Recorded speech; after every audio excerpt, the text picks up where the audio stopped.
Hi guys, இந்த வீடியோவில் நம்ம என்ன பார்க்க போகிறோம்னா, ஒரு நாள் என்னோட சிம்பிளான வீடியோ நம்ம கூட காலைல எங்கள் அப்பா ஏதோ கோணி தைச்சிக்கிட்டு இருந்தாரு. அதுக்கப்புறம் சரி ஓகே நம்ம ரெடி ஆகிட்டு கிளம்புவோம் அப்படின்னு பார்த்தா ரோடு ஃபுல்லாக ஒரே அலப்பறம். என்னென்னு பார்த்தா ஏதோ டிராஃபிக்காக காலேஜ் பசங்களாம் ஏதோ நடந்துக்கிட்டு இருக்காங்க. சரி ஓகே நீங்கள் பாட்டுன்னு நடங்கடா, பஸ் ஸ்டாப்பில் எவ்வளோ நேரம் வெயிட் பண்ணியும் பஸ்ஸு வரல. சரி ஒரு ரவுண்டு போயிட்டு ரிட்டன் இன்னொரு ரவுண்டே வர ஆரம்பிச்சிட்டாங்க. அட கடவுளே, அது வரைக்குமே எனக்கு பஸ்ஸு வரலையேடா அப்படின்னு சொல்லி நான் பார்த்துக்கிட்டே இருந்தேன்.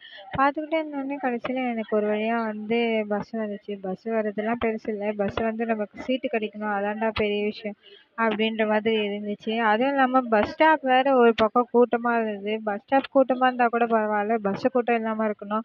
ஒரு வழியாக எனக்கு ஜன்னல் சீட்டே கிடச்சிச்சு. எனக்கு ரொம்ப சந்தோஷமாக இருந்துச்சு. சரி ஓகே இங்கே ஜன்னல் சீட்டு கிடச்சிச்சு, ட்ரெயினில் என்ன ஆக போகுதுன்னு தெரியலையே அப்படின்னு சொல்லி பஸ்ஸில் யோசிச்சுட்டே போயிட்டு இருந்தேன். பஸ்ஸில் யோசிச்சுட்டே போயிட்டு இருக்கும்போது ஒரு வழியாக ரயில்வே ஸ்டேஷன் வந்துட்டேன். ரயில்வே ஸ்டேஷன் வந்துட்டு இறங்கி போய்கிட்டு இருக்கேன். பார்த்தா நம்ம ரிலேட்டிவ் வீட்டுக்கு தான் போயிட்டுருக்கோம். அதுக்காக நம்ம ரயில்வே ஸ்டேஷன் வந்திருக்கோம். ரயில்வே ஸ்டேஷனில் பார்த்தீங்கன்னா, அது ஒன்றும் கூட்டமாக இருக்காது. எப்போ பார்த்தாலும் கஜ கஜன்னு தான் இருக்கும். அது பாட்டுன்னு என் ட்ரெயினுக்காக வெயிட் பண்ணிகிட்ருந்தோம். ரயில்வே ஸ்டேஷனில் வெயிட் பண்ணிகிட்டு இருக்கும்போது, இங்கே இறங்கி போய் ஏறுறதுக்கே ஒரு பெரிய போராட்டமாக இருக்கும். ஆனாலுமே ஒரு வழியாக ரயில்வே ட்ராக் கிட்ட நான் நடக்க ஆரம்பிச்சிட்டேன். நடந்து போய்க்கிட்டே இருக்கும்போது ட்ரெயின் வருதா வருதா பின்னாடி திரும்பி பார்த்தா ஒரு ட்ரெயின் வந்தது. ஓகே ட்ரெயின் வந்துடுச்சு ஜாலி அப்படின்னு சொல்லி ட்ரெயினில் ஏறி உட்காந்துட்டேன். அங்கேயுமே எனக்கு விண்டோ சீட் கிடச்சிச்சு.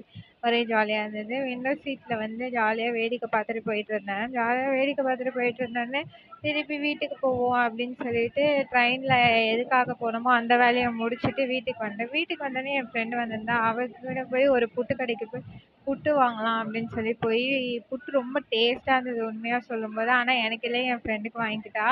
நாங்கள் புட்டுக்கடையிலேருந்து புட்டெல்லாம் வாங்கி காசெல்லாம் பே பண்ணிட்டு திருப்பி எங்கள் வீட்டுக்கு கிளம்பி வந்துட்டோம். பாய் காய்ஸ், நெக்ஸ்ட் வீடியோவில் மீட் பண்ணுவோம்.